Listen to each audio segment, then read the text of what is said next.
does anyone have any comments or questions about what I already said?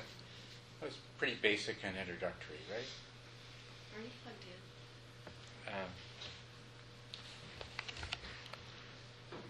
No, now I am. Okay. Yeah.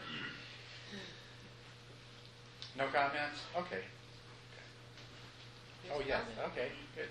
I get lost in all these lists. If I heard you correctly, you said there's 4 steps to awakening, and then there's 7 factors, and then there's 10 stages? Yes, right. Okay, sure. Okay, all right. Buddhism by the numbers is what it's called. Yeah. I get real fixated on the numbers. Okay. There's 10 stages in the development of the meditation practice. And by the way, there's a handout for all of you. Should be enough copies for everyone there on the stages of meditation. But there's 10 stages in the process of developing your meditation practice. Okay? And I did mention, yes, there are 7 factors of enlightenment, 5 of which are fully developed by the time you reach the 10th stage. So those are like qualities of being? Qualities of which? I'm sorry, that's like qualities of being enlightened? It's not No, they're qualities, they're factors that are necessary in order to become enlightened, or to become awakened. Okay? So those 7, actually what they are, they're factors that are involved in the process of becoming awakened. So what those 7 are concentration and mindful awareness, that's 2. Okay, tranquility, or joy, tranquility, and equanimity, that brings us up to 5. And those are the 5 that you develop as a result of the meditation process. So the first, you start working on the first 2 right from the very beginning. Concentration and mindful awareness. When your concentration reaches a certain point, then joy, factor number 3, arises, and then as you continue, the joy subsides in intensity, and tranquility and equanimity arise. Okay, so those 5 will develop throughout the course of the 10 stages. All right? The other 2 factors of enlightenment, that's where you put these 5 to work. The other 2 are energy and investigation. So a way you could turn this into a statement and say that to become awakened requires an energetic or diligent investigation of phenomena, of the phenomenon of being a conscious entity in the world. Diligent or energetic investigation. So that's the 2 factors that you haven't already developed. So once you've developed concentration, mindfulness, joy, tranquility, and equanimity, then if you add to those diligent or energetic investigation, that's a total of 7, and that will bring you to the goal. Now, of course, you should do you should have the diligence and the investigation right from the beginning, in which case, by the time you got the others, you'll have all 7 at once, and you'll have all of the necessary factors for you to become awakened will be present. That's the 7. The other thing you mentioned was one that I don't think I mentioned tonight, the 4 stages of awakening. Yeah, I didn't mention. She was talking about the 4 milestones. Oh, the 4 milestones. There was Okay. 4, I'm sure. Oh, okay. Yes, all right. Well, the 10 stages, they can be chopped up, and we can identify within the 10 stages 4 really, really significant turning point events. And those were the first milestone is when you never forget what you're doing anymore. You don't ever forget the meditation object. The second is when you're able to attend to it single-pointedly, instead of it being one amongst many things that are present in your mind at the same time. It's the only thing that's present in your mind. The third is when you can do that effortlessly. And then the fourth is where the joy, the tranquility, the equanimity, the joy, tranquility, and equanimity are all there as well. Okay, and that corresponds to the 10th stage. So really, and I'll be going over this more tomorrow. But if you happen to have already picked up that handout, that's what that I mentioned. This is made clear for you. But the first milestone corresponds to the 4th of the 10th stages. The second milestone corresponds to the 7th of the 10th stages. And the third milestone is the 8th of the 10 stages, and the final milestone of the 4th is the 10th stage itself. Okay? Thank you for helping me to clarify that. Yes. The numbers do make it a little easier to remember, though. At least for most people. Maybe not for everyone. Any other questions? Okay, I want to put this practice in context because there is scope for quite a bit of confusion with the different terms. Now,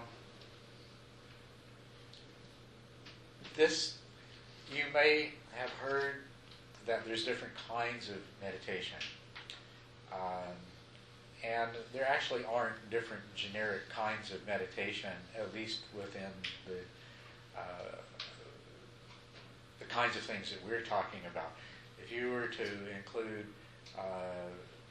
meditation, something like repeatedly reciting over and over again the name of the Buddha, that's really not quite what we're talking about. But most of the other things that you are going to encounter that are called meditation, really the 10 stages that I'm going to describe to you apply to them. So any other practice that you've learned or are learning or practicing, you can adapt these 10 stages to help you advance in them. Because no matter what you're doing under the label of meditation, when you sit down to do it, you're going to forget what you're doing. And your mind's going to wander. And so, you see, there's nothing you can call meditation that progress to this 4th stage doesn't include. And as we go along, it'll become clear how this applies to any other kind of meditation in the higher stages as well. But things you might have heard is that there's concentration meditation and then there's mindfulness meditation, as if they're two different kinds of things.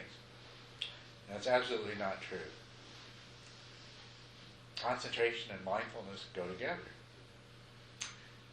The fully conscious awareness and being able to control the movement of your mind, having stability of your mind, go together. Now,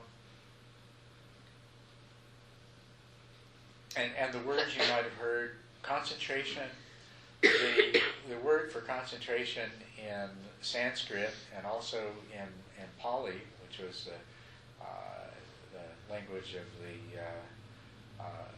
the original language of the Buddhist sutras.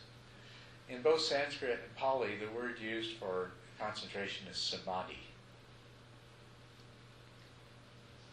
Samadhi. And in some ways, it might be better to use that because in English, when we say concentration, we mostly think of forcing ourselves to do something we don't want to do, like algebra homework, right? Or things like that. We carry with us from our past, especially from our childhood, a lot of negative connotations of concentration. And so it's really good to let go of those. But if you do understand concentration in terms of gaining some sort of control or achieving some stability of attention, in terms of what your mind is attending to and how your attention moves, then that's concentration. And also concentration, to make more concentrated, to focus. That is a part of samadhi as well, of being able to control the scope of what you're paying attention to. Do I pay attention to everybody in the room here, or do I pay attention to one particular person. That's the scope, enlarging. But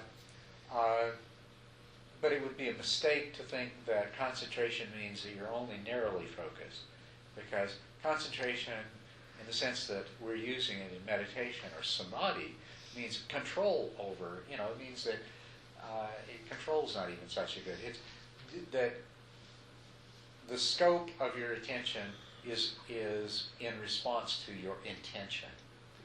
So if you're intending to focus on one particular thing, then you do focus on one particular thing. If you're intending to be aware of all the sensations in your body at once, then you're aware of all the sensations in the body at once. So there's this stability aspect of where the attention is, and then there's this controlled scope. And the word for that is samadhi. And so in these 10 stages, we are developing better and better samadhi. The quality of our samadhi is improving. And it becomes right samadhi when what we pay attention to is what we intend to pay attention to, rather than what is inherently most interesting to the mind. There is wrong samadhi, and there's good samadhi, and then there's samadhi that is dependent upon external factors. So, you can concentrate really well on something that is very attractive and interesting to you, right? There's no problem concentrating on that at all.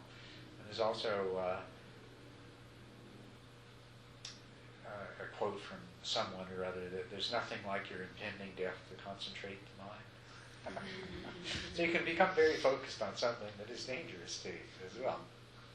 But this is not the kind of samadhi that we develop in meditation, because the difference is that this kind of concentration is dependent upon it's entirely dependent on particular qualities of whatever it is that we're concentrating on that cause the mind to fixate on it. Whereas the samadhi that is cultivated and is developed, and is the samadhi of meditation, is where it doesn't matter. You choose something as inherently disinteresting or uninteresting as the sensations of your breath, and your mind stays on it. That's the kind of samadhi we're talking about. So this is a samadhi meditation, because you're developing samadhi, and samadhi will improve through all these 10 stages. But it is also, at the same time, a mindfulness meditation. Remember, mindfulness means the power of fully conscious awareness, and you must develop that as you go through these stages. And as a matter of fact, it is only through the development of mindful awareness that you succeed in developing the samadhi. And out of the 10 stages, there is one whole stage which is about nothing but making sure that the quality of your mindful awareness is strong. It doesn't fade. It doesn't sink into dullness.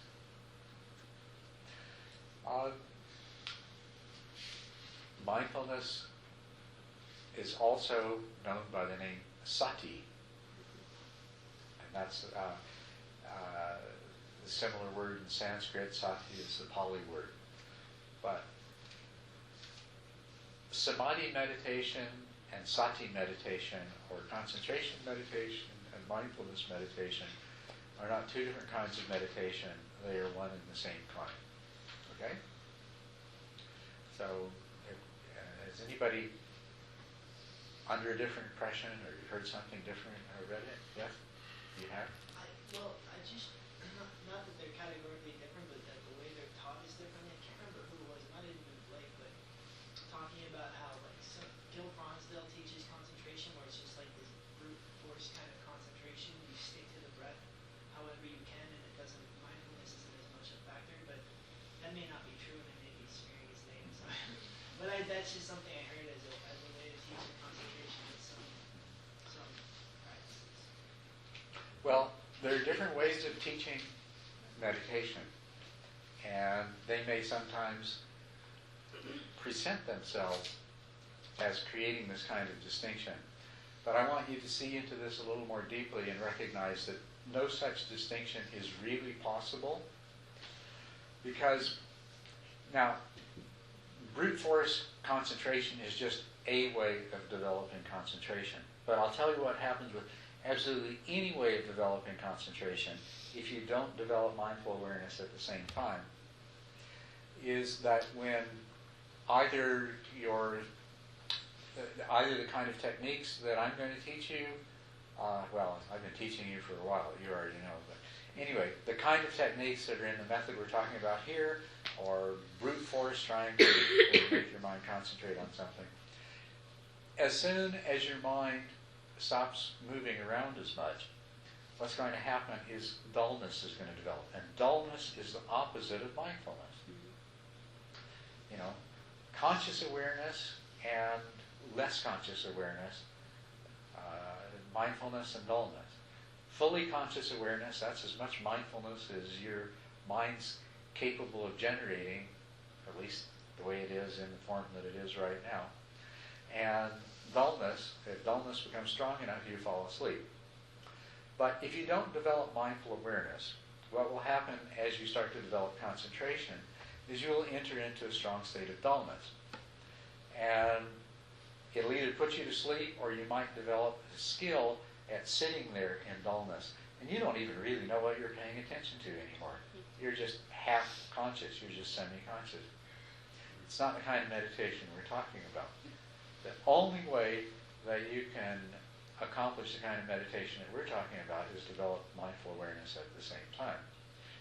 And now there's other ways of meditating where you're told, don't worry about concentration. Just, whatever comes along, you just note it and come back to the breath, or come back to the object, or whatever it is. Or just note whatever happens to arise. Things like this. These methods go by the name of choiceless awareness. I'll just sit there and notice whatever happens. But now if you look at that, especially if you've ever done that, but if you haven't, just imagine what that's like. Okay, just look at your breath. If anything else comes along, just note it and go back to the breath. What's going to happen? You're going to forget what you're doing. Your mind's going to wander. And the only way you're going to ever succeed at that practice is to someday get to the point where you don't forget what you're doing. When something comes along, you don't get caught by it and take a little trip around the world, and then 10 minutes later realize, oh yeah, thinking, and come back to the breath. You have to develop, you can't do that practice without developing what we are calling concentration. Choiceless awareness. You sit down to meditate, you got a gazillion things passing through your mind. It's like a river in flood. It's just stuff going through, you're feeling this, and you're hearing that, and you're thinking this. And same thing. It's that flood is going to carry you away. Choiceless awareness is more like, when you stand in a rainstorm, you don't choose which raindrops hit you, right? The only way that you can practice choiceless awareness is to calm your mind to the extent that everything slows down so that you can actually follow one thing after another as it arises and passes away. So what I'm pointing out to you is you cannot do any of these other practices if you don't develop concentration. As a matter of fact, you go to the teacher and you learn them, you're going to sit there forgetting and mind wandering until you develop sufficient concentration to actually do the practice. So although they may disregard the concentration, they may even poo-poo the concentration, you're going to have to develop it anyway. There's no alternative. Would you agree with that? Yeah. Okay. So that's why I say that in any of these meditation techniques, no matter what they call them by, they say, I'm going to teach you concentration, don't worry about mindfulness. But if you don't learn mindfulness, you're going to sit there in a stupor. You may think you're concentrated, but you're going to sit there in a stupor. Or somebody says, I'm going to teach you mindfulness, don't worry about concentration. You're going to sit there and alternating between daydreaming and sleeping until you develop concentration. So all meditation, in as much as it is meditation, involves the simultaneous development of both of these, and they support each other. Yes? How is it with the practice of repetition and mantra? That what you're saying, that would lead just to automatic repetition and not mindfulness, right? Oh, yeah. If you do mantra repetition, if you don't develop mindfulness and you stay on the mantra, you'll end up in a zoned out state, sort of a self-hypnotized state. And in order to keep that from happening, that you have to make your mind bright and alert and fully aware. You have to be aware of the beginning of the mantra and the middle of the mantra and the end of the mantra and the beginning of the next repetition and so on and so forth. And if you don't, you're half asleep. Well, that's exactly what we're teaching here, on the breath. You're aware of the beginning and the middle and the end of the in-breath, and the beginning and the middle and the end of the out-breath, and the next one as it comes and it comes. And if you ever stop having that kind of awareness, you sink into this sort of dull daze. The other thing, of course, that happens with mantra repetition is, and this is illustrative too, that, you'll hear me say this over and over again, your mind is not one thing. It's many different mental processes. One of those mental processes will learn to get real good at saying the mantra over and over again, while the other mental processes is thinking about all the ordinary kind of junk that your mind always thinks about. So, it's the same thing. You can set a part of your mind to repeating a mantra, and it ends up being something that goes on and on and on in the background, and it's not where your conscious awareness is. So concentration, samadhi and sati go together. They're really inseparable, and it's good to realize and appreciate this. Now, there's another couple of words that I think it's useful for you to understand, because they help to make sense of these meditations, is that in the practice that I'm teaching you, the end stage, the 10th stage, has a name. It's called samatha. That's its name in Pali. In Sanskrit, it's shamatha. In Tibetan, it's shine. In English, it's often translated. Some of the common words that you'll see, titles of books and things like that, are tranquility, because one of the characteristics of samatha is tranquility. And as a matter of fact, that's probably the most accurate literal translation of the word samatha is serenity or tranquility or something like that. But calm abiding is one way that is often translated. Meditative equipoise. I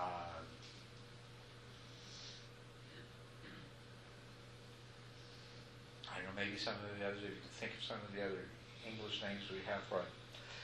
This is a special state of the mind, a special state of the mind and of consciousness. That is the culmination of this training. It is the situation where the quality of attention is such that the mind will rest on anything that you direct it towards for as long as you choose to keep your mind directed at that. So in terms of concentration, you want to concentrate on something, well, you put your mind there and your mind stays there effortlessly. But another way you can use your mind, if you have arrived at a state of shamatha, is that you can very fluidly and easily move your attention from one object to another object, to another object, to the next, to the next, to the next. The interesting thing is each place that you direct your attention to, it rests with the same stability and focus that it would if you were staying on it for a long period of time.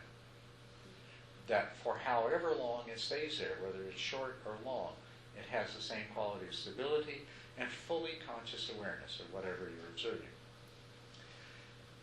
With your mind trained in this quality of samatha, the other thing you can do is you can make your mind spacious and open, and you can just allow whatever arises to arise and pass away in your awareness without your mind grabbing onto it and without your attention being carried away by it.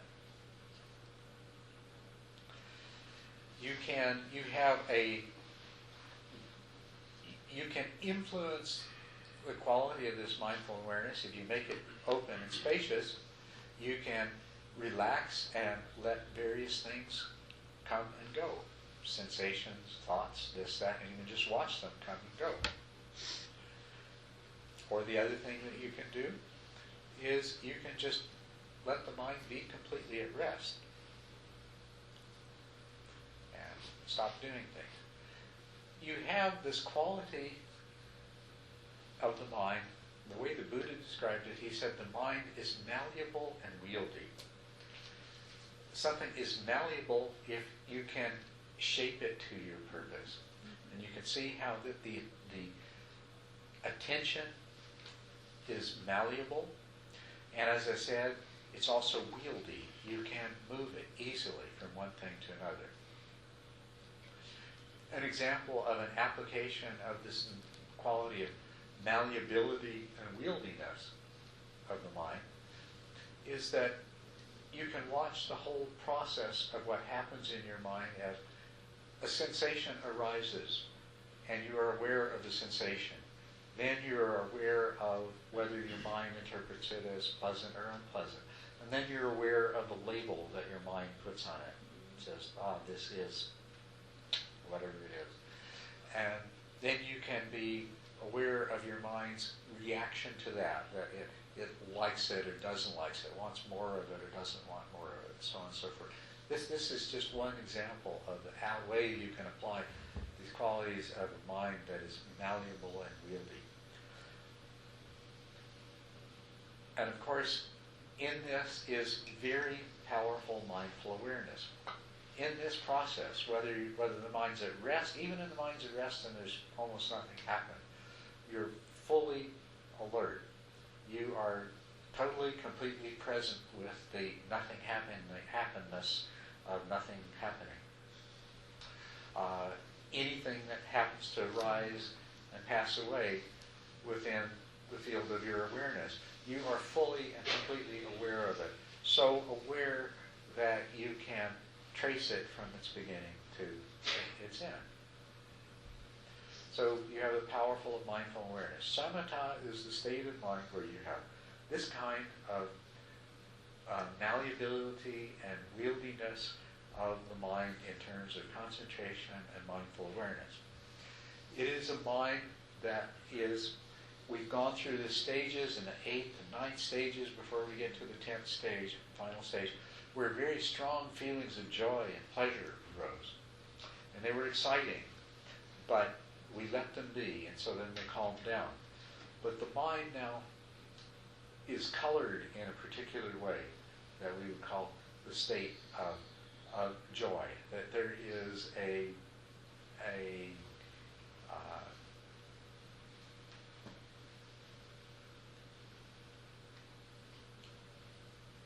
the state in which the mind exists is one that has a natural propensity towards experiencing pleasure and happiness. In addition to that, there is tranquility. The excitement is gone. And so there is no excitement in response to the pleasure that's rising. The pleasure just happens, comes and it goes, comes and it goes. There's equanimity. The mind is not reactive. It's not wanting more of this and less of that, and wanting to do something about this and change that. So this is what samatha is. This is the 10th stage of these 10 stages is samatha. Okay? Now there's another word that is often used at the same level, at the same descriptive and discussive level, and it's vipassana in Pali, or vipassana in Sanskrit, and it means insight, it means special insight, understanding, wisdom. Doesn't mean ordinary, mundane insight. It means insight that penetrates beyond the way that we usually perceive things. So, now, there is this, vipassana is not a meditation. Vipassana is an insight, right? Meditation may be a way that you come to have an insight, but there's many other ways that you can come to have insight as well. There are many different ways for vipassana to arise, but one of them is in the process of carrying out meditation. Yes, meditation can lead to insight. As a matter of fact, as I said in the beginning, this is part of the purpose of meditation, is to have insight arise. And when insight arises, when the appropriate insights arise and are strong enough, then awakening occurs. But you may well probably have, most of you heard, oh, well, there's insight meditation, and that's different than concentration or samatha meditation. But how can you have, insight is a result. It's not a kind of meditation. And it's a result that the Buddha taught us can arise in daily life. Many of the descriptions of people who achieved awakening in the sutras, they're eating dinner, they're having conversations, they're doing various kinds of activities. You don't have to be meditating to become awakened. You don't have to be meditating for insight or vipassana to occur. But the fact is that it's much more likely to occur in meditation than it is eating dinner and doing other things like that. As a matter of fact, it should be obvious, I think. Isn't it going to be much more likely to occur if you have developed the mind to the state of samatha? Samatha is the mind that is very, very conducive to insight. And really, that's the point of developing the mind towards samatha, towards this 10th stage, is so that insight will arise. And of course, if you've mastered the 10th stage in the practice, and you still don't have the insight, and you still haven't awakened, then you might start practicing in a way that is more specifically directed to causing insight to arise. Well, and that specific way would be to investigate phenomena diligently or energetically. That would be to add, when samatha, 5 of the factors of awakening are present. You add the other 2, and then the insights come, and then the awakening comes. So that's how you use it. But I'll point out to you, and this was part of the Buddha's teaching as well, that a person can, of course, develop samatha first and then attain insight. But a person can also attain insight and then develop samatha. And a person can develop samatha and attain insights at the same time. Those particular practice, the way these 10 stages are laid out, they're very conducive to doing both at once. And as a matter of fact, that's the ideal way that you would do them, is that with the kind of direction that in the process of developing samatha, the process of developing concentration and mindful awareness, along the way, the insights would arise. And so at some point along the way, you become awakened. But there are meditation practices, the ones that are called vipassana meditation, and they're usually technically beyond belong to a category of Vipassana that's called dry Vipassana, which means you haven't developed samatha first, and you aren't really practicing to develop samatha first. You're trying to get the insights first. But if we look at those methods, what you'll find is just as the Buddha said, if you practice them properly, such that insights begin to arise, and you'll have some insights, you won't achieve awakening until you develop samatha. So if you look at what's called the progressive insight, and this is similar to the 10 stages I'm going to teach you this weekend. There's a 16-stage progressive insight that is laid down in a very ancient text called the Visuddhimagga, and it's the basis of most of these insight practices or Vipassana practices you'll encounter today. And if you look at those 16 stages, what you'll find, there is a certain stage that is, guess what? Samatha. And where does it come? Just before the awakening. Okay, so as the Buddha said, you can attain insight first, followed by samatha. But as a matter of fact, if I were to recite that particular sutra to you exactly, well, I can't do it exactly. I'll do my best approximation. It goes something like this: that any person anywhere who has achieved the awakening has achieved that awakening in one of the following ways. So it starts out saying that to become awakened, it's going to be one of these ways. So you can do the samatha first, and then you can attain the insight, and then you'll become awakened. Or you can attain insights and then develop samatha and become awakened. Or you can develop samatha and the insights together, and when both are fully developed, then you can attain awakening. So the reason that I mention this is because there are these different methods out there and these different opinions and these different things that you'll be told. And I don't want you to be confused. I want you to understand that what I'm teaching you over the weekend is completely applicable to any of these other methods.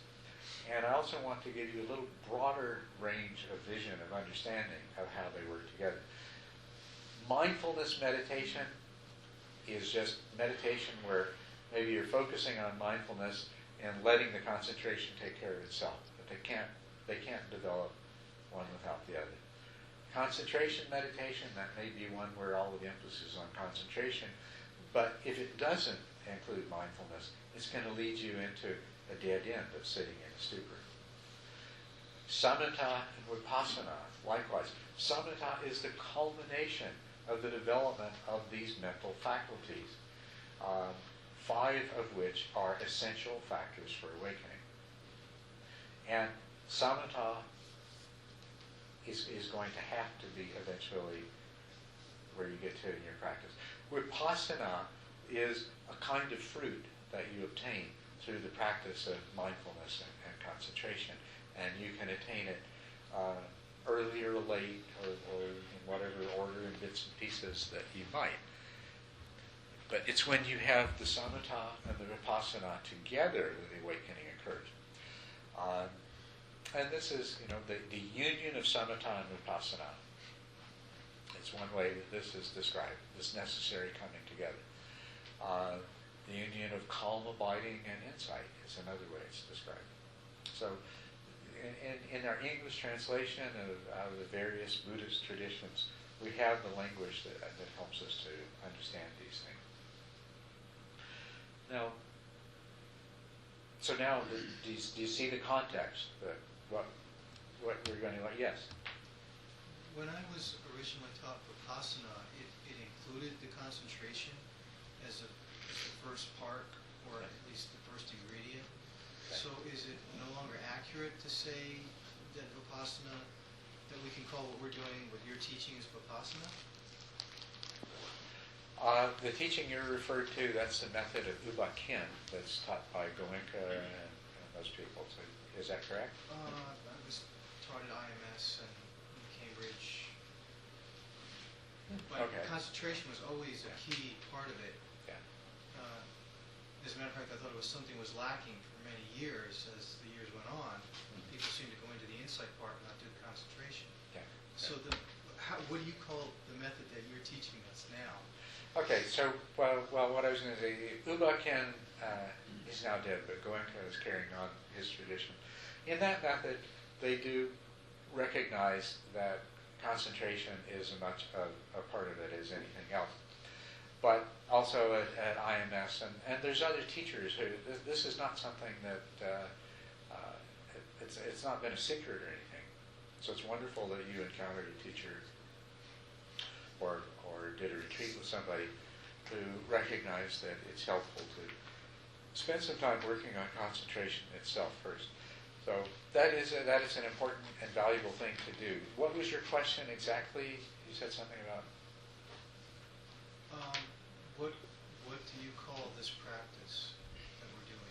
The practice that I'm going to be teaching is called Samatha Vipassana, Samatha Vipassana. because you develop Samatha and Vipassana together. Right. And well, actually we overtly acknowledge that we're developing Samatha and Vipassana together. When you do the methods that are called dry insight, like the method of Mahasi Sayadaw is one of the best known of these. And they'll call it Vipassana only, or dry Vipassana, dry insight, and things like that. But if you look at the method, you're also developing Samatha and Vipassana, both. It's just that there's more emphasis on the Vipassana first, and then the Samatha comes later. So, but this method here, now, well, the way that it's laid out and formally described, and in the handout that I've given you, I guess I'd have to more honestly say it's Samatha, because I'm not giving you any of the direction for Vipassana. I'd like to do that, but then it would have been 60 pages long instead of 20 pages long.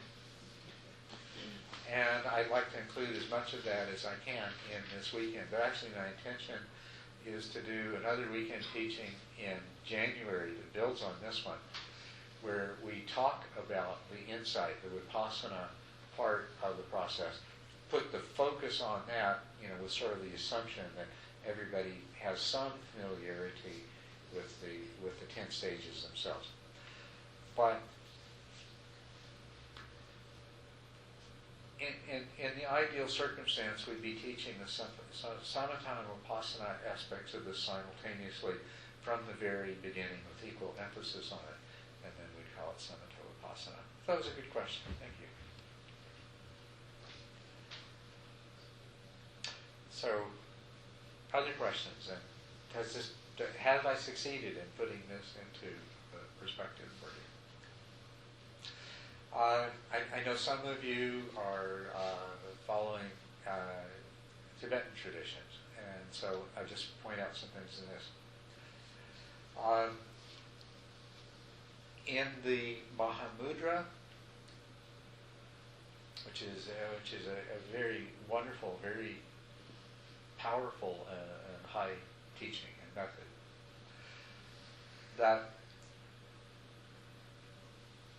in the teaching of Mahamudra, first you master Samatha, and then you begin the practice of Mahamudra. Now, if you look at the texts, the original Tibetan texts on the subject of Mahamudra, you'll find that they are divided into two parts. And the first part, which is generally very nearly half of the text, is on exactly what we're talking about here. And it goes by different names, but it's often described as the common part, or the shared part of the practice. And then the second half of the Mahamudra teaching is the part that is specific, that actually is the Mahamudra itself. So, to follow the Mahamudra teaching in the traditional fashion, you would do Samatha training as we're teaching it this weekend, and then when you had reached the appropriate level of mastery, then you would take the skills and you would begin the practice of Mahamudra at that point.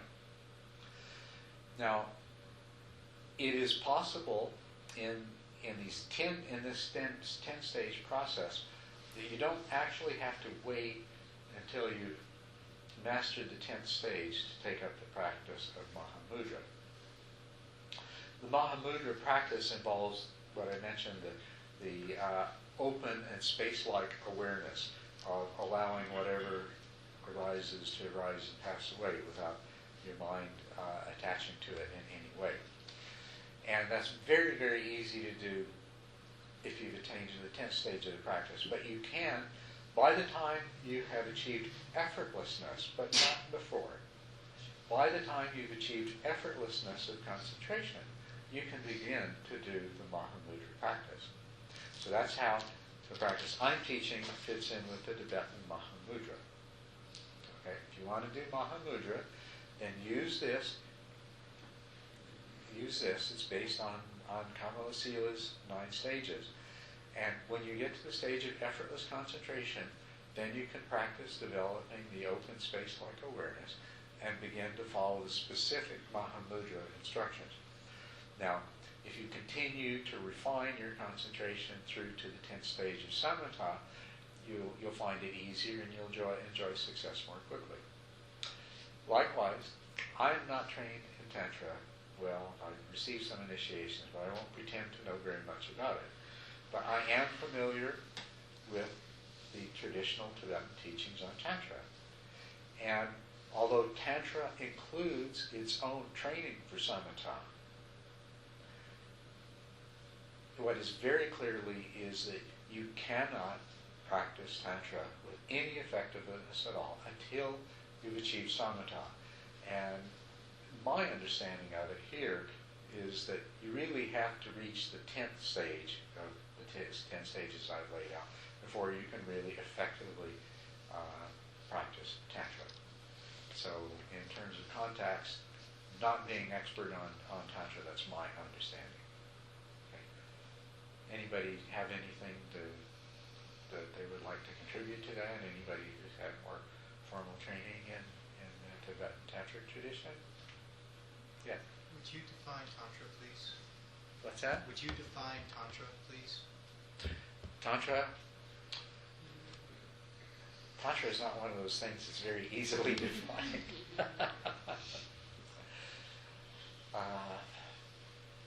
Actually, is there anybody else here who would like to provide a concise definition of Tantra? It's a very complex system of visualizations and related trainings. And the idea is that you are going to master the ability to project a Buddha, and there are families of Buddhas, but you project a Buddha with as much reality as you can, and that's called the generation stage. And once you have mastered the skill in generating the Buddha in terms of how the Buddha might appear, but also the characteristics and qualities that Buddha has, so that you can feel them in your heart, so that you know that Buddha as real as anything else that you know. And then the next stage is where you become that being yourself. So it takes a lot of concentration. That's why I have to develop samatha first. So, a lot of silence from people I know. We've got a lot of Tantra courses here. It's a secret tradition. Well, we're not talking about secret stuff here. We're talking about the everybody knows it stuff here. Nobody wants to say anything? Okay, well. I'd at least like to know whether you're satisfied with my briefest possible description.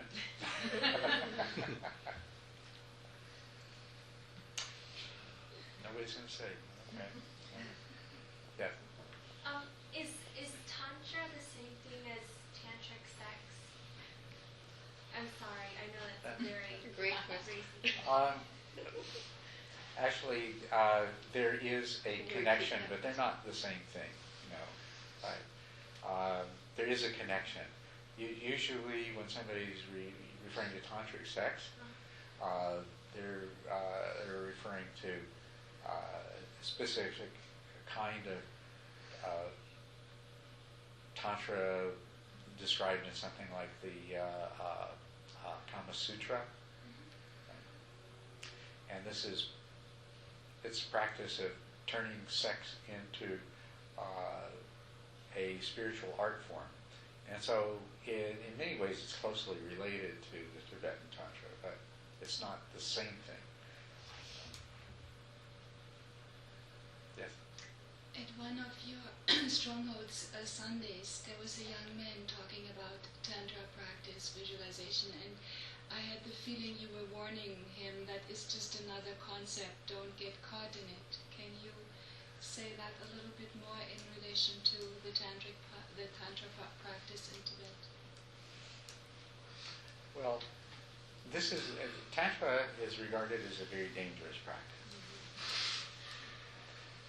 And that's exactly why it's dangerous, is because, well, let me put it in really simple terms, okay?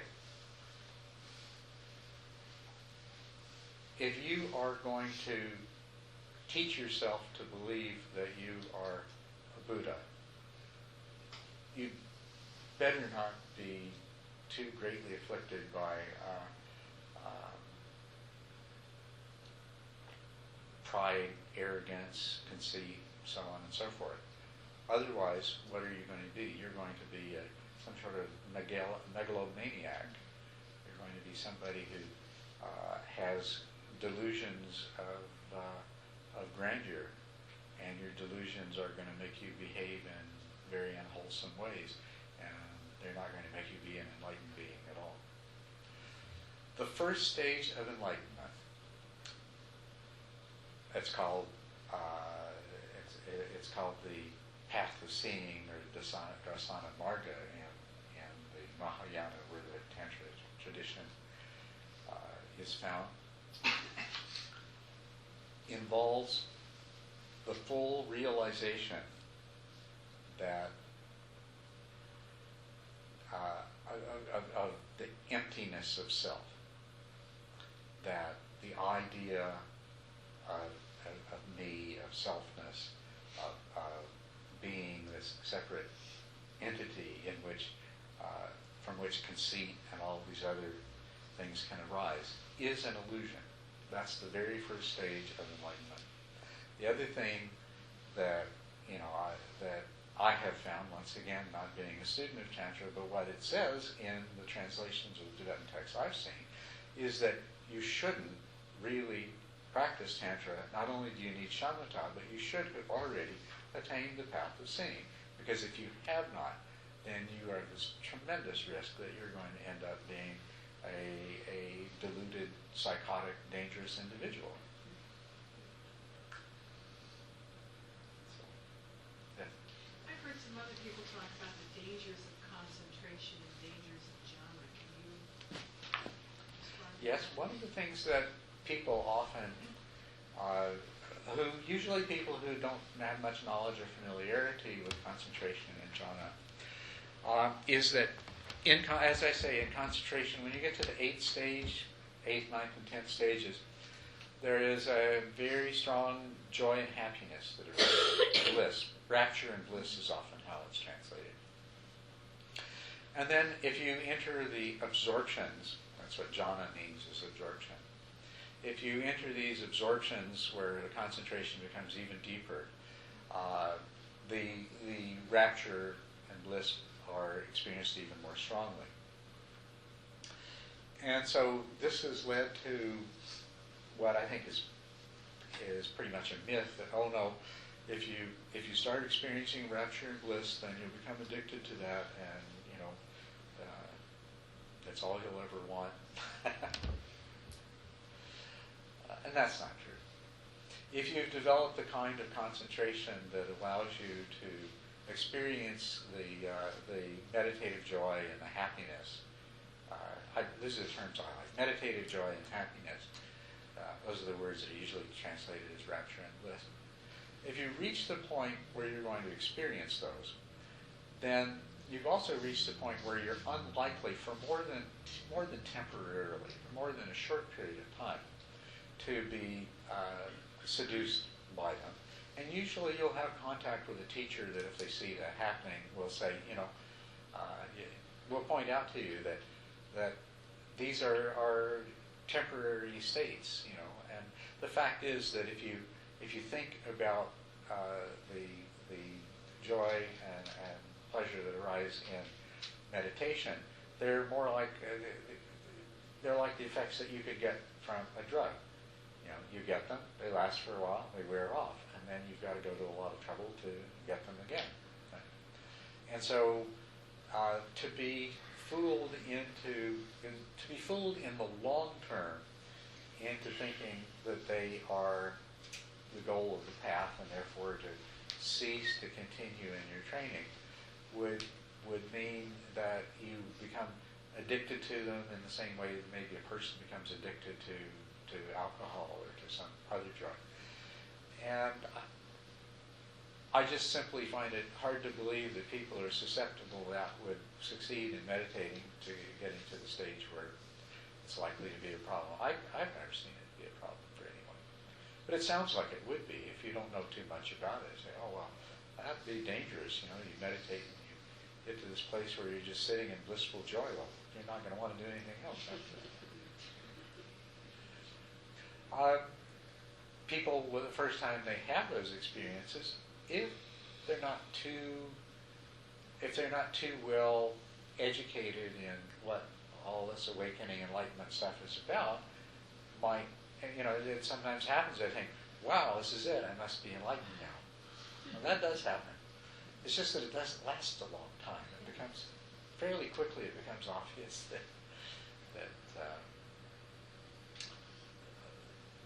it's not really the goal. But I suppose there is, at least theoretically, an element of danger there. But I don't think it's anything like the ego attachment that someone might develop to certain other kinds of practices. In any case, for all of these, what I'd just like to say for all of these advanced practices is the traditional recommendation is that you don't engage in them unless you have close contact with a very qualified teacher. If you don't have close contact, then you are going to be at risk to whatever things that your mind and your ego might lead you to believe and might end up serving as traps for you. But if you have contact with a qualified teacher, they'll quickly recognize that you're starting to do that, and they'll bring your attention to it and direct you to make the appropriate corrections.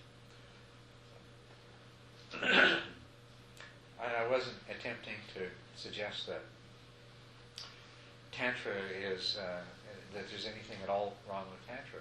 I'm just saying that from what little I know about it, and in terms of the context of this practice, that you should have mastered this kind of practice in order to successfully take it up.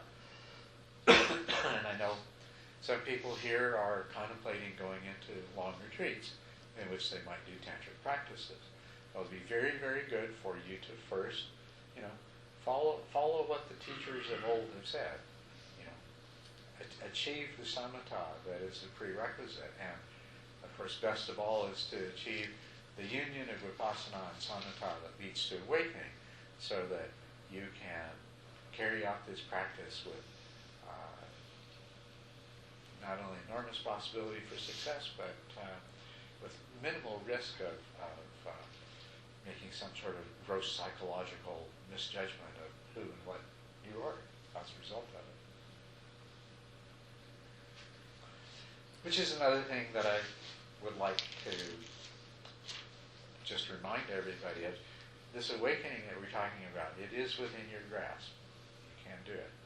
The first step is to begin the practice of something like we're talking about this weekend, and incorporate other practices that might help you as well into it. But it's not something that's beyond your reach. It's beyond the reach of it. It's within the reach of every one of you.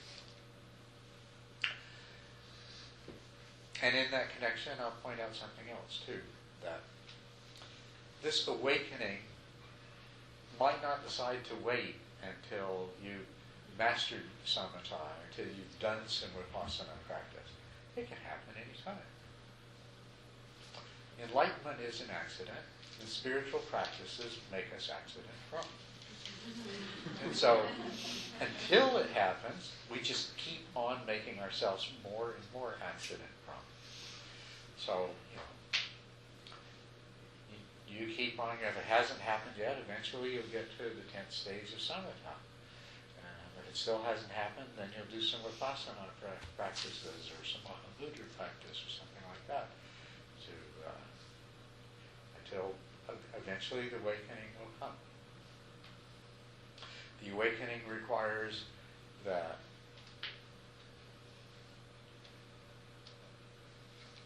you have insight and that you have these various factors of awakening. Equanimity is probably the most important one of all, because the thing that keeps us from seeing beyond the delusion that we're trapped in is our attachment to the delusion itself. And equanimity is the opposite of attachment. And so samatha and vipassana are things that endow us with very, very powerful equanimity.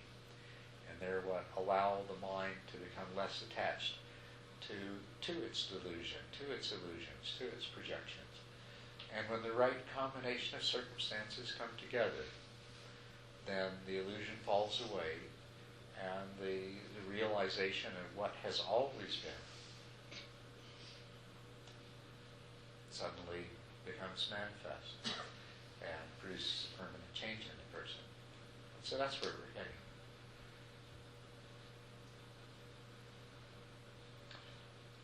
Anybody else have questions? Could you just say again what level in the stages you need to get at before you start practicing Mahamudra, like specifically the number? Okay. Because I didn't understand which one it was. Okay, well, what you need is that degree of malleability and wieldiness of the mind that the Buddha talked about in the practice Mahamudra. And of course, if you reach the 10th stage, then you really have that. You can practice it very easily. But if you look at those stages, we'll go through them in more detail. But in the 7th stage, you have the ability to control the movement of the mind, and you can be single-pointed. In the 8th stage, that becomes effortless. And so once it's effortless, then we can give up the crutch that we've used up to that point of keeping the mind fixed on a single object.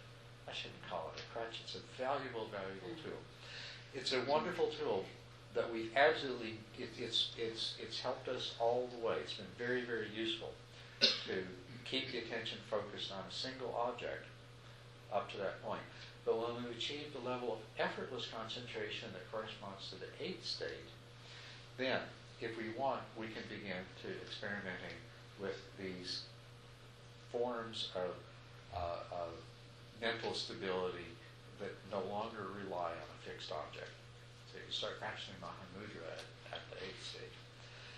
But the problem with trying to do that before that is that as soon as you let go of the object which has served as your anchor to keep you to help keep you aware of what's happening with your mind and to keep bringing you back to the same place, that when it's not effortless, it means that there are other forces within your mind constantly trying to take you in other directions. And so if you haven't reached the point of effortlessness and you give up that anchor that the fixed object provides, then what's most likely going to happen is your mind's just going to very quickly slip off into some form of mind wandering or dullness. So that's why the 8th stage is where you can begin effectively to do it. Okay. Also, we mentioned the jhanas here. I should put this practice in the context of the jhanas. Now,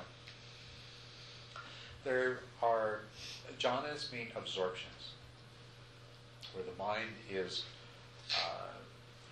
to a greater or lesser degree, fully absorbed in one single object or one single state. And if we look at how the jhanas are described and defined, we find that jhana means absorption, and it's an absorption in which what are called the 5 hindrances have been overcome. And the 5 hindrances are sense desire, ill will, sloth and torpor, agitation due to worry and remorse, and doubt. We'll talk about these in more detail over the weekend, but there are these 5 things which they're hindrances in every part of our life. You probably recognize that as I was saying. They are hindrances to your meditation from the very beginning. But to define something as a jhana, we mean that the mind has reached the stage where all 5 of these hindrances have been overcome. There's absorption in an object, and there are present what are called the jhana factors, which are directed and sustained attention, obviously, and single-pointedness, obviously, and the meditative joy and the happiness. So these are the jhana factors that are present. So this is what a jhana is. To make it a little more clearly, let's put it this way. When you've progressed in the development of concentration and mindful awareness to the point where the hindrances are no longer interfering with your ability to concentrate. And this is certainly true by that 8th stage of effortlessness, which I talked about. And when the jhana factors are present, which is also that 8th stage, where there is effortless, and there is also meditative joy and pleasure. So there is directed and sustained attention, single-pointedness, meditative joy, and happiness or pleasure. Those are the jhana factors. So those jhana factors are present at the 8th stage, and the hindrances are overcome at the 8th stage. So all you need to do at that point to practice jhana is to enter into an absorption with an object of some kind. Now, there are some people's description of jhana, which just simply is the stages that I'm teaching you. So if you master these stages, the 7th, 8th, 9th, and 10th stages, you'll already be practicing what some people define as jhana. But there are deeper and more profound levels of jhana that a person can practice. So the deepest level of jhana is where the mind is completely withdrawn from the senses. You're no longer aware of sounds and bodily sensations. The mind is completely turned inward. It's like, it's just turned, it's like your eyeballs are rotated 180 degrees and you're looking inward only. And that's all that you see. That's the deepest kind of jhana. And to access that, you really need to get to the 10th stage of samatha. But there are lighter versions of jhana that are much more easily accessed, that you can access quite readily when you've achieved the 8th stage of the practice. You can actually, when you're at the 7th stage and it's not effortless, you can enter these absorptions and experience effortlessness. And so these lighter jhanas can serve as a mean for helping you to deepen your concentration and more quickly advance through the later stages. You understand what I'm saying? But why would I want to go to a place like that where I don't feel anything? Well, there are a variety of reasons, but I'll give you the 2 that I think are the most important. If you enter into these very deep jhanas of complete withdrawal from the senses, then you spend a little time in the jhana, and then you come out, and you have these profound qualities of tranquility and equanimity and joy, happiness, concentration, and powerful mindful awareness that stay with you. So that's one reason. Of course, that also happens with the 10th stage. With the 10th stage, or with any of the jhanas that can be attained after the 10th stage, you can spend a certain amount of time in that state each day, and then spend the rest of your day going around in this very remarkable higher state of consciousness, where you have the malleable and wieldy mind, where you have the joy and the tranquility and equanimity. So that's one reason. If you're going to practice mindfulness in your daily life, this is a very rapid road to insight.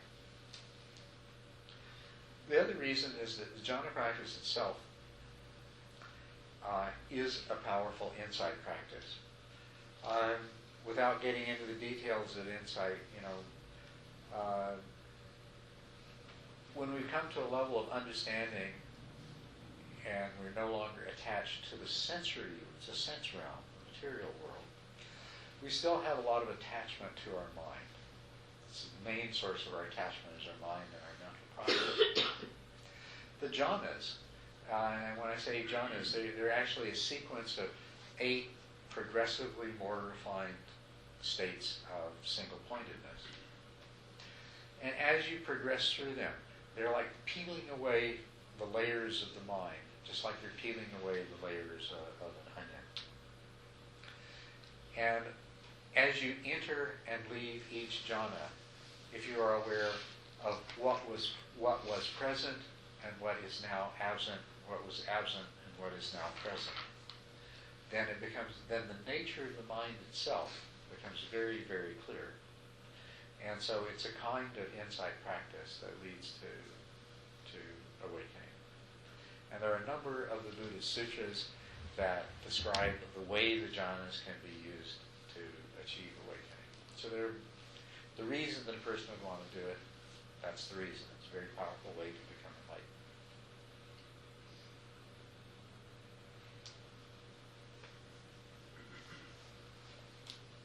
Other questions?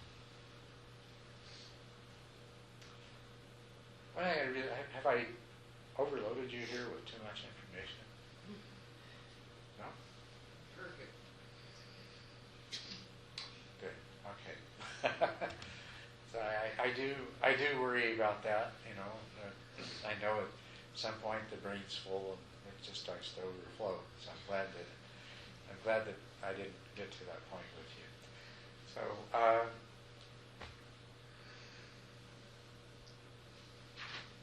Questions, thoughts, comments? Yes? How much of tomorrow will be in meditation and how much will be Dharma talk? It's difficult to say exactly what my plan is to use meditation, especially short periods of meditation, as we go along to try to illustrate the points that I make. And I am planning to give you a longer period of time in the afternoon to meditate. It's going to be mostly, the weekend's mostly a teaching retreat. Okay, there's probably enough information in this to fill a 15-week university course. And of course, the best way to do it would be a 15-week university course with many multi-hour-long labs, which would be the meditation. It's going to be kind of condensed in that regard. I'm going to try to include as much actual meditation as I can. What I don't want to do is just leave you to sit for 45 minutes and struggle with practice. What I'd rather do is we do shorter meditations that are going to bring you into a clear awareness of the specifics that we're talking about at the time in the most useful kind of way. And like I say, I rely a lot on your feedback. I don't have a set plan. I don't have an idea of exactly how I expect this weekend to unfold. So your feedback is going to determine how much time we meditate, how much time we talk, what we talk about, and what we meditate on.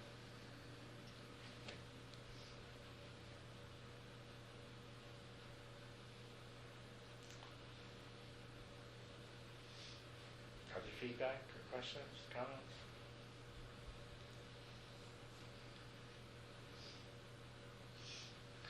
There's 9 minutes left on the clock. What am I going to talk about? Oh, thank goodness, somebody put their hand up.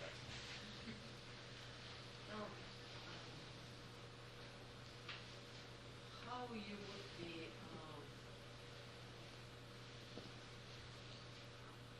what is your opinion and how you would be described if you, during meditation, you see colors, beautiful colors, with closed eyes, you see kind of through your third eye? Okay, I didn't quite catch the word. You see Colors. colors. Okay, question is okay, now there are many things like that happen. There's many amazing and wonderful things that happen in the course of meditation. Seeing brilliant lights or seeing colors, or sometimes hearing sounds and things like that. And they're not particularly important in themselves, but they are of value in terms of what they can teach us about our mind, the nature of our mind. What they are is they are signs of concentration. Okay? And they'll vary enormously from one person to another. Like you may be a person that when you sit down to meditate, you see a lot of very brilliant and vivid colors behind your eyes. But there are other people who may never have that experience at all. And that's not, either way is not important, whether you do or whether you don't. The person who doesn't experience brilliant colors may experience some other sort of sensory phenomena. What this is an example of something that happens as the mind, when I say it's a sign of concentration, as the mind becomes concentrated and as it begins to become calmer and quieter, there's changes that take place in those parts of the mind and those parts of the brain that are normally associated with sensory perception. When you're sitting and meditating with your eyes closed, you are disregarding sounds, you're trying to disregard bodily sensations. This process has an effect on those parts of the brain which normally would be seeing and hearing and feeling, and also tasting and smelling for that matter. And so without really knowing for certain what seems to happen, what seems like it might be happening, is that those parts of the brain are going into a different sort of way of functioning. Since there's no longer any visual information coming into the eye, the parts of the brain that are used to processing visual information enter into a different state. And when they enter into that different state, they can cause a light to arise, or colors and lights to arise. The same thing with the parts of the brain that are usually involved with interpreting and analyzing auditory information. When you're totally ignoring sounds for a long period of time, those parts of your brain start to function in a different way, and very often a person will start to hear a ringing, or a singing, or some distant noise, or buzzing, or things like that. And in the language of meditation, what we say is that there's a pacification of the senses taking place.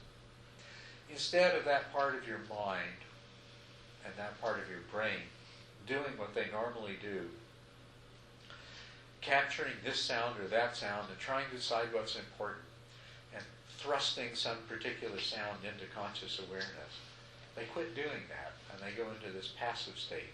And so instead of hearing normal sounds, There is just some version of the mind and the brain's white noise, and the same thing visually. Some light or color or some mind-generated visual phenomena that takes the place of normal vision, including, you see, when you sit with your eyes closed, if you're a visual person, you'll have a lot of visual imagery arise,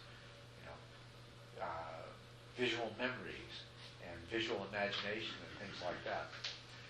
When you persistently ignore those, then they stop and you get the light and color instead. The same thing, interestingly, happens with the body.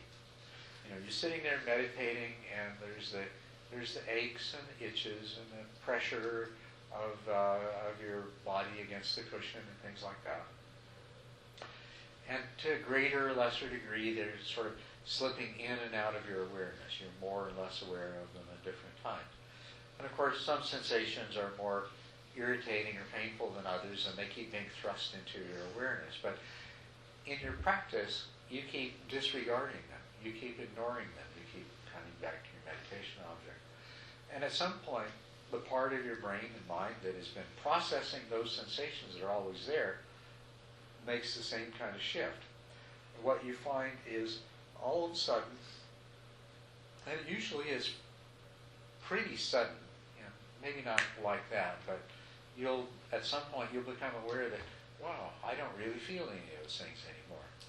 But if you go and look for it, you can find, well, yeah, I still feel the pressure of my buttocks against the cushion. I still feel my clothing against my skin. But, it's only when you look for it, when you go back to your meditation object, it all disappears.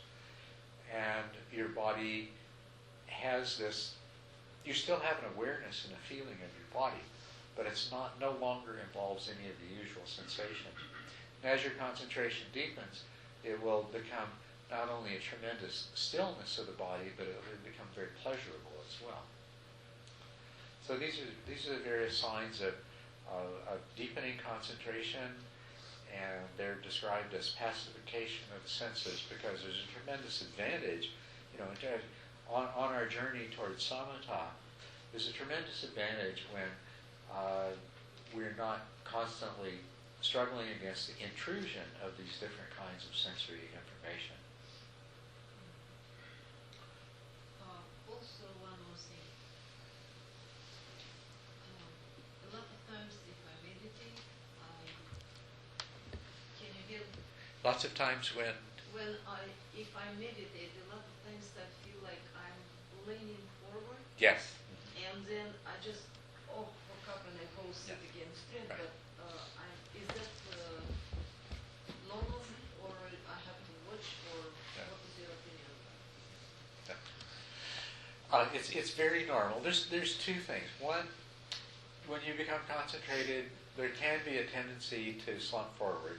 And if you find that you're slumping forward, just when you become aware of that, just straighten up again, and don't worry about it. But a part of this phenomena that I was talking about a moment ago is very often your body will feel as though it's in a position it's not. You might feel that you're tipped to one side, or you might feel that you're tipped really a long way forward.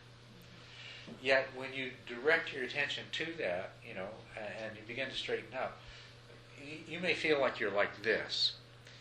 But then when you go to straighten up, you'll find that, well, no, you were just like this, and the whole movement that you make is maybe that much. It's very exaggerated. Sometimes it can be even more of a distortion than that. You're sitting there meditating, and all of a sudden you feel like, my hands feel like they're behind my back. I know they're not behind my back, but they feel like they're behind my back. Or you feel like you're meditating standing up. So there can be very gross distortions in your perception that happen. These two are signs of concentration. So it may be that you're a meditator who already has good concentration. Thank you. Yes. Can you speak to rapid eye movement in meditation? What do you mean by rapid eye movement? Well, I practice a form of body work called myofascial release, and one of the physical manifestations of being able to access what our teacher calls channel 5 versus channel 3, channel 3 being the left brain, everything's spinning all the time, and channel 5 is more that relaxed state.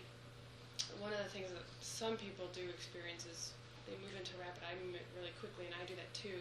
So I can sit quietly for just a couple of minutes and shift right into rapid eye movement, but I'm still split enough that I'm aware that that's what's happening, but I'm also processing information. I don't know if that is So your something- eyes are actually moving? Uh-huh. Okay. Well, I have to admit, this is the first time that I've encountered this. But in terms of meditating, my first advice to you would be, when it occurs, ignore it, and it will most likely stop occurring. You know. As a matter of fact, you'll find the advice is that way for most of these kinds of things that happen. There are a lot of spontaneous body movements that will happen during meditation, jerks and rocking movements and things like that. And unless they're of a nature to really, really be disturbing and distracting, the proper way to treat them is just ignore them, and they'll let them go away by themselves. So that's what I would suggest. But if you try that, and if you find that it continues to happen and is disturbing to your ability to meditate, then we could try some other things.